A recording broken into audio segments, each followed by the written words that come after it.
샬롬, 반갑습니다. 오늘은 시편에 대하여서 살펴보려고 합니다. 여름 무더운 날씨 장마철 여러분들의 가정과 삶에 어려움은 없는지요? 날마다 주님의 은혜 속에서 강건하시고 모든 일들이 형통하고 또 여러분들의 삶에 무너진 것들이 회복되는 역사가 있기를 주님의 이름으로 축복합니다. 저는 알기 쉬운 성경 개론에 대하여서 살펴보고 있습니다. 오늘은 시편에 대하여서 말씀을 드려보려고 합니다. 시편은 시를 한데 모아둔 책입니다. 그래서 시편이라고 부릅니다. 성경을 반으로 나누면 시편이 나오죠. 시편은 신구약 성경의 중간에 위치하고 있습니다. 성경 66권 중에서 시편만큼 상반된 평가를 받는 책도 없을 겁니다. 시편은 시를 좋아하는 사람들에게 많은 사랑을 받는 책이면서 동시에 많은 성도들의 무관심 속에 방치되어 있는 책이기도 합니다. 우리는 시편에 대해서 잘 안다고 생각을 하고 있습니다. 사실 우리에게 익숙한 시편들이 많이 있기 때문에 그렇습니다. 시편 1편 같은 복 있는 사람에 대하여서, 그리고 시편 8편에 보면은 여호와 우리 주여 주의 이름이 온 땅에 어찌 그리 아름다운지요. 18편에도 나의 힘이 되신 여호와여 내가 주를 사랑하나이다. 23편의 여호와는 나의 목자이시니. 이러한 시편의 그 말씀들 속에 우리에게 익숙한 시편들이 있지요. 하지만 그 외의 시편들은 우리에게 익숙하지를 않습니다. 어떤 상황에서 쓴 시인지 모르니까 읽긴 읽어도 무슨 말인지 잘 모를 때가 많습니다. 목사님의 설교가 아니면 사실 그 의미를 알 길이 없는 시들이 많이 있습니다. 반복적인 내용이 계속 나와서 식상하게 느껴지기도 합니다. 하지만 시편만큼 성도들에게 위로가 되는 책도 없을 겁니다. 하나님께서 우리에게 시편을, 그것도 50편이 아니라 100편이 아니라 150편이나 주신 이유가 있습니다. 그리고 또한 시편이 성경 중간에 위치한 것도 나름 의미가 있다라고 볼 수가 있습니다. 시편의 내용에는 스토리도 또 역사도 예언도 거의 없지만은 하나님을 믿는 사람들의 진솔한 삶과 신앙 고백이 담겨 있습니다. 본론적으로 말씀드리겠습니다. 첫 번째, 시편의 명칭.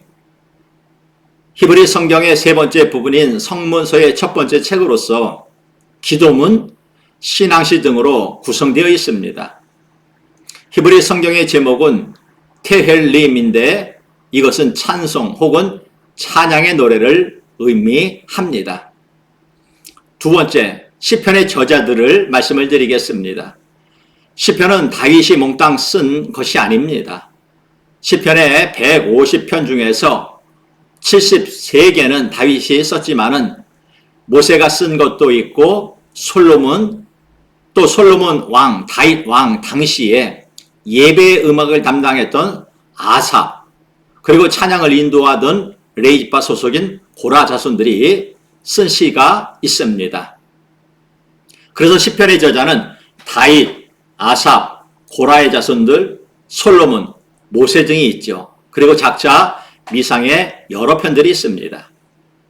시편은 수많은 작가들에 의해서 영감적으로 기록된 것입니다. 아마 최종적으로 집대성된 것은 에스라, 느헤미야의 손에 의해서일 겁니다. 그렇지 않다면 이들 직후의 시대에 몇몇 서기관들에 의해 집대성되었을 것입니다.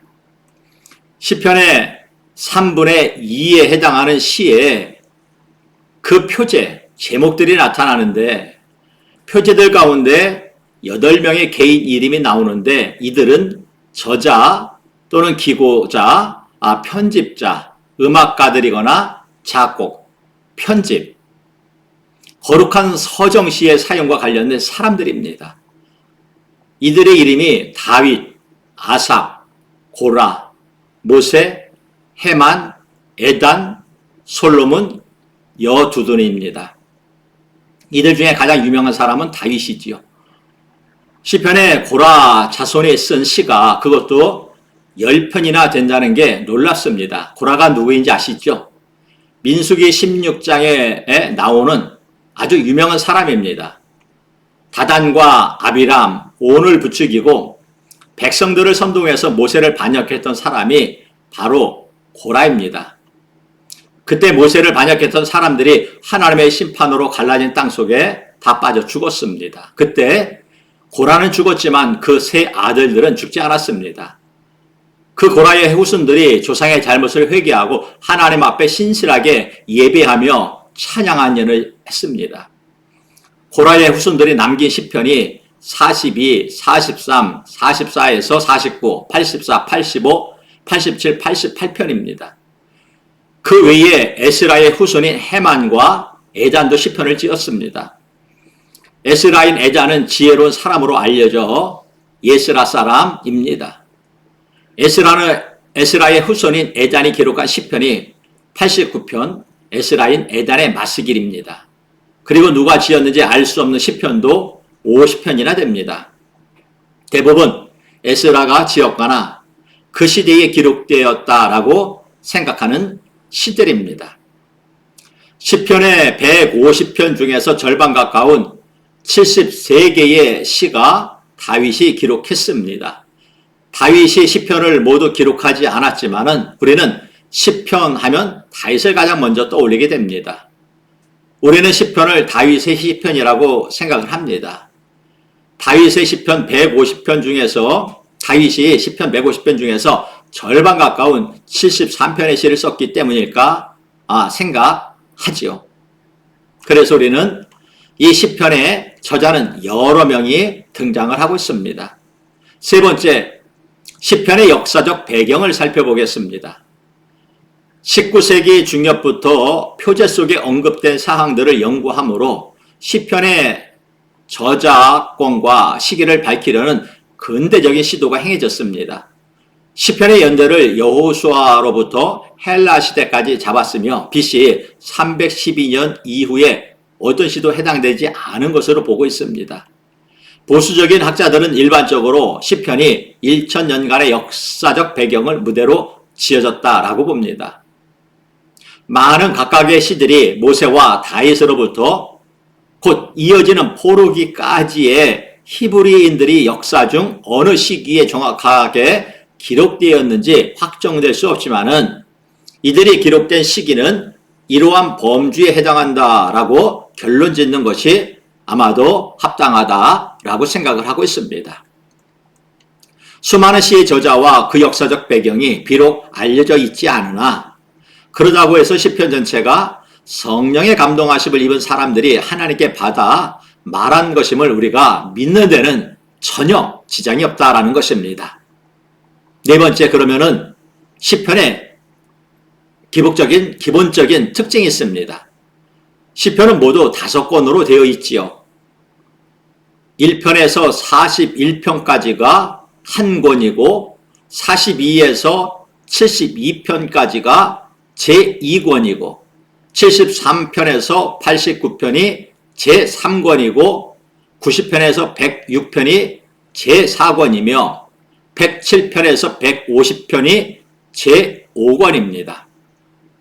시편은 모두 5권으로 이루어졌는데 각 권의 끝은 모두 찬양으로 마무리 짓고 있습니다. 그러나 제1권에서 3권은 애가가 압도적이라고 한다면 찬양은 4권, 5권이 압도적이다라고 알 수가 있습니다. 5번째, 시편의 문학적 형식과 배경을 살펴보겠습니다. 시편의 구성을 애통의 시, 감사의 시, 찬송시, 즉위시, 왕에 관한 시, 예배에 관한 시, 지혜와 율법의 시 등으로 구성을 하고 있지요. 그러면 첫 번째, 애통시. 약 58편의 시는 애가로 분류할 수가 있습니다. 이들 중에서 42편은 개인적인 애가이며 나머지는 공동체적인 애가입니다.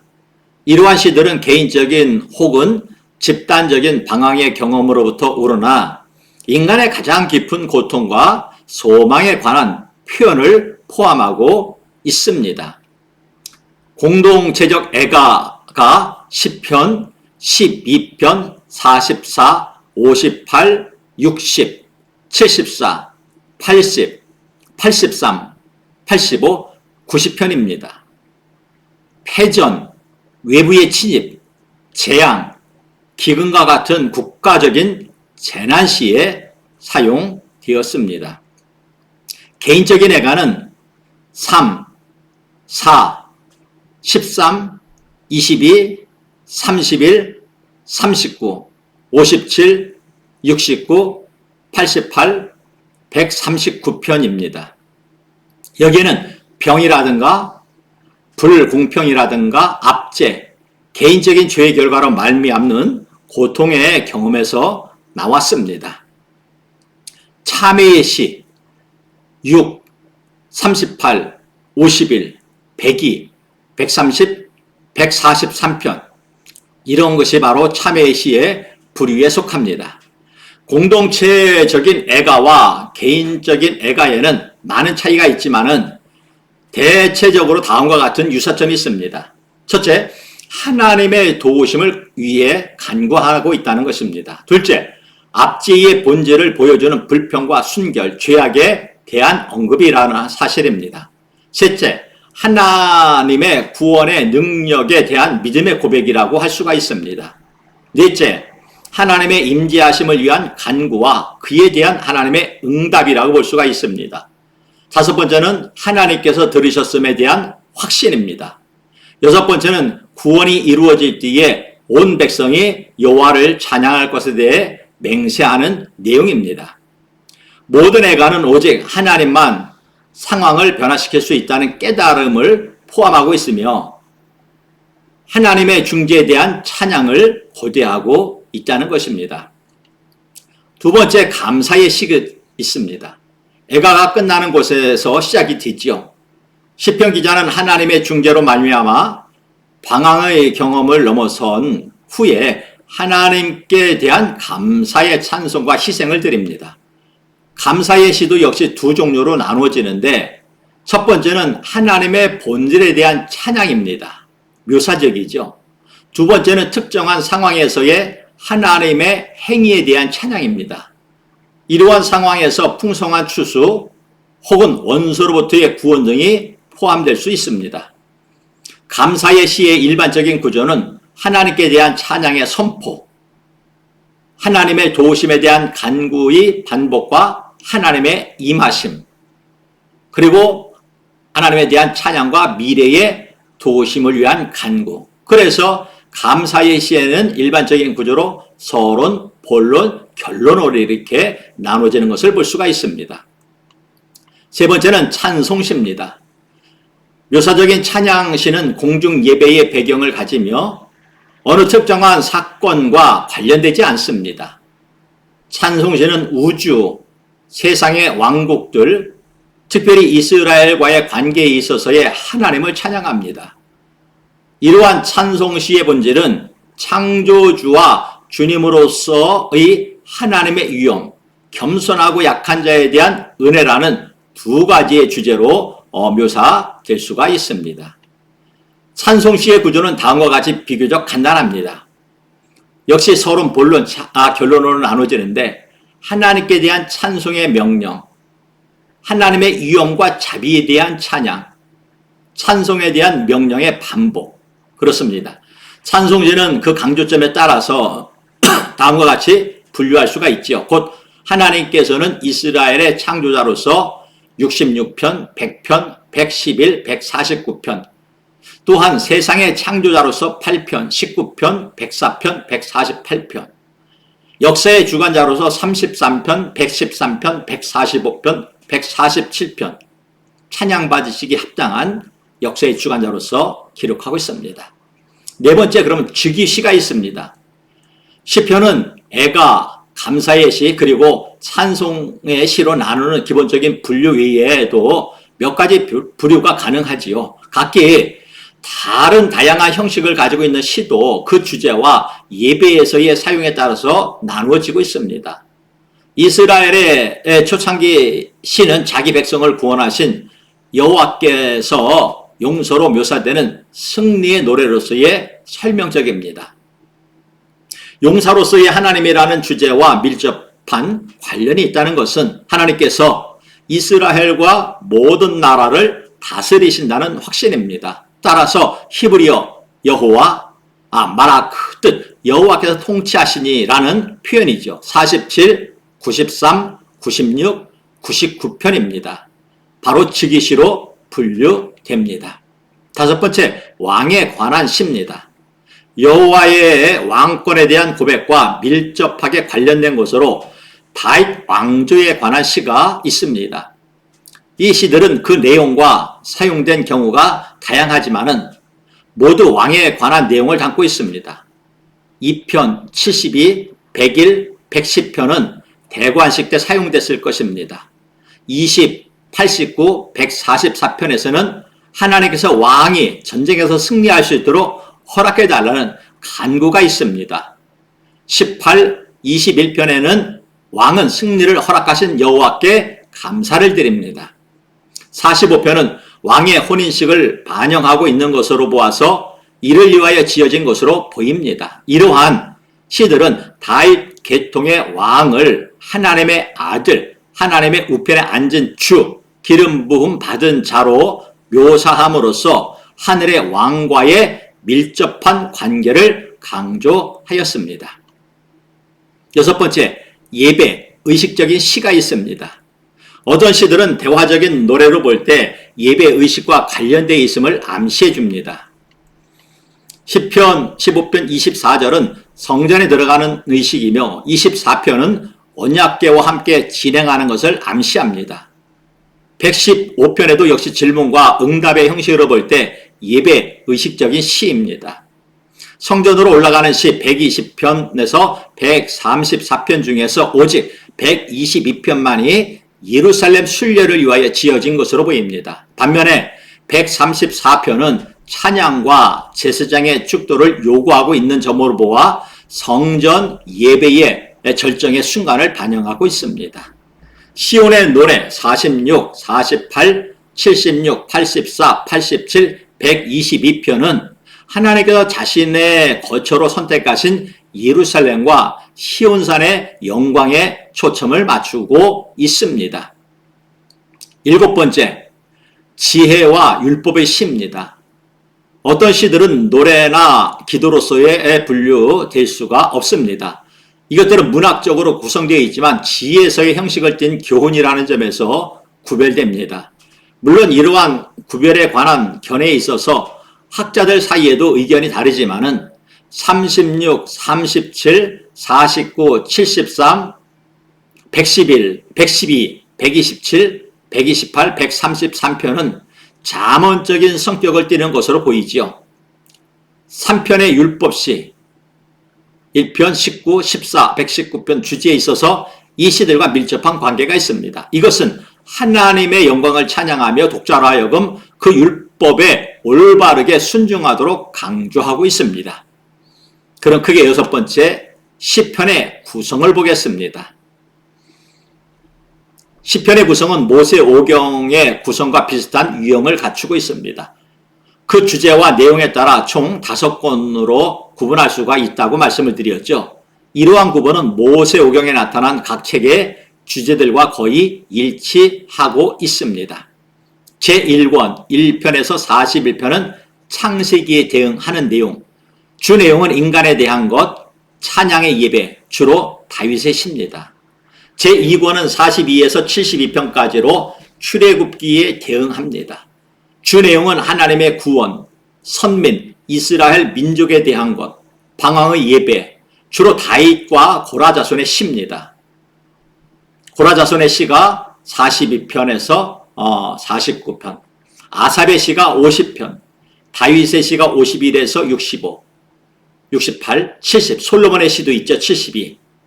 제3권 73편에서 89편은 레위기에 대응하는 내용입니다. 주 내용이 성전 예배와 성소에 관한 것, 쉼없는 예배, 주로 아삽의 시. 그래서 73편, 83편, 고라 자손의 시가 84편, 85, 87편, 다윗의 기도가 86, 헤만의 시가 88, 에단의 시가 89가 있습니다. 제4권으로 90에서 106편이죠. 민수기에 대응하는 내용입니다. 주 내용은 광야에서의 방황과 불안, 남긴 민족에 대한 것, 순종의 예배를 말합니다. 주로 무명의 시, 모세의 기도, 또 여호와를 왕으로 찬양하는 시, 안식일, 또 감사, 탄식의 시, 다윗의 시, 여호와를 역사의 주로 찬양하는 시 등으로 구분되어 있습니다. 그리고 5권 107편에서 150편은 신명기에 대응합니다. 주 내용은 하나님의 말씀과 찬양에 대한 것입니다. 온전한 예배입니다. 주로 다윗의 시가 기록되어 있고 솔로몬의 시가 기록이 되어 있습니다.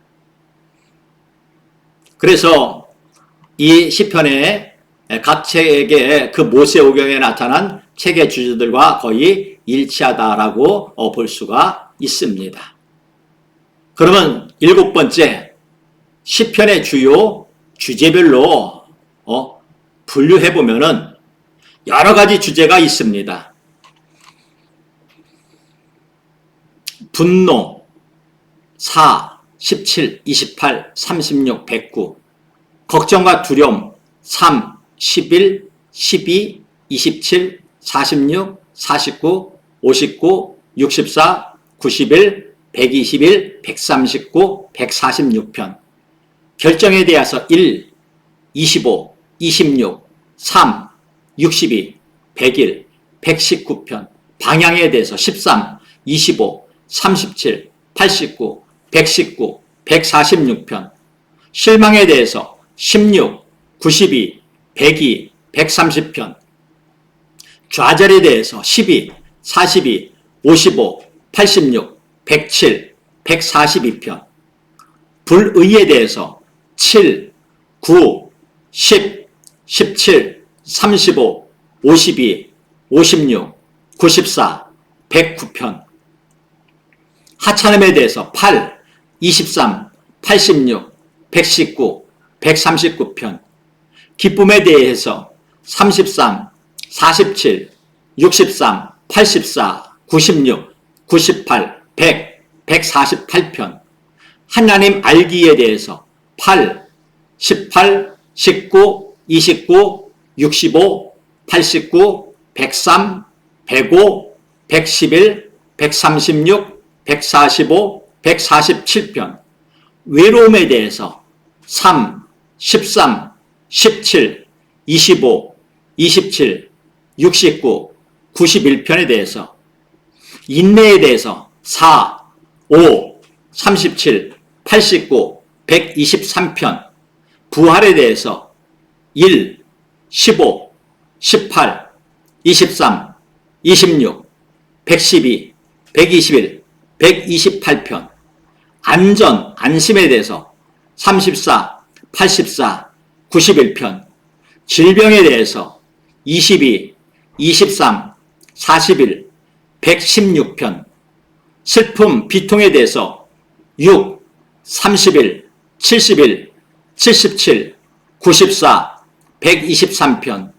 스트레스 12, 24, 31, 34, 43, 56, 84편.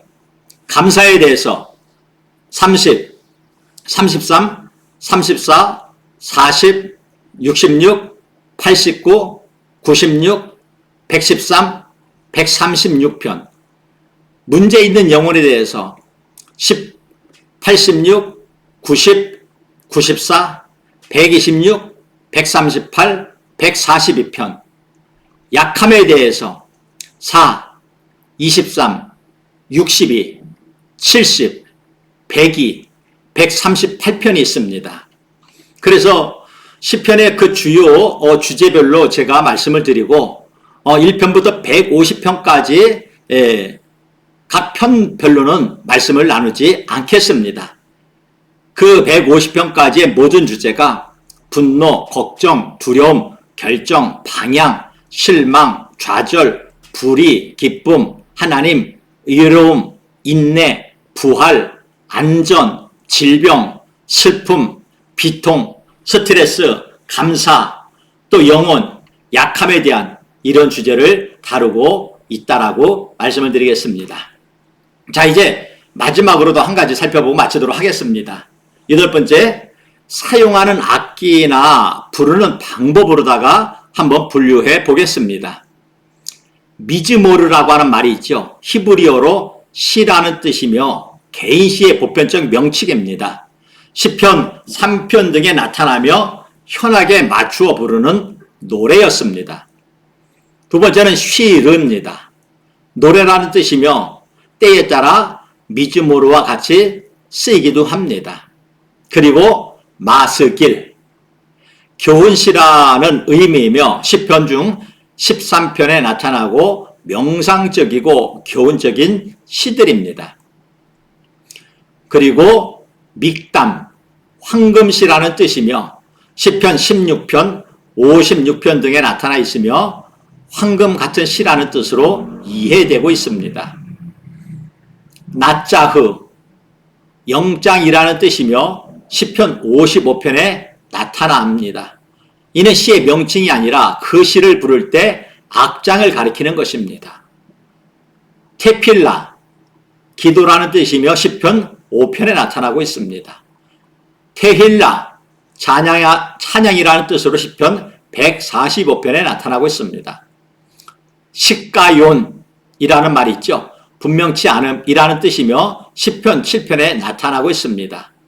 또 셀라, 쉼이란 뜻이며 시편 71회에 나타나고 표제가 아니라 시의 중간 또는 끝에 보이는 악보로 그 뜻은 분명하지 않지만 높임 혹은 쉼으로 이해되고 있습니다. 다음에는 네기노트, 현악이란 뜻이며 현악에 맞춰 부르는 시입니다. 다음은 네히라, 관악이라고 하는 뜻이며 시편 5편에 나타납니다. 부는 악기에 맞추어 부르는 시입니다. 다음은 스미닛, 제8음이라는 뜻이며 시편 6편과 12편에 나타나고 저음으로 부르는 시로 이해되고 있습니다. 다음으로 알라못, 분명치 않음이라는 뜻이며 46편에 나타나고 있습니다. 그 뜻은 분명치 않습니다. 다음으로 깃딧, 시편 8편, 81편, 84편에 나타나고 뜻은 분명치 않으나 기쁜 곡조로 이해되고 있습니다. 다음으로 알다스헷, 멸망시키지 마소서라는 뜻이며 시편 57편에서 59편, 75편에 나타나고 있습니다. 다음으로 아옐렛 하샤할이라는 말이죠. 새벽의 사슴이라는 뜻이며 시편 22편에 나타나고 있습니다.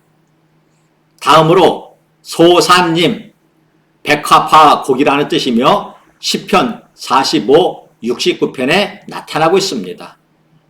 수산에돛, 증거의 백합바라는 뜻이며 시편 60, 80편에 나타났습니다.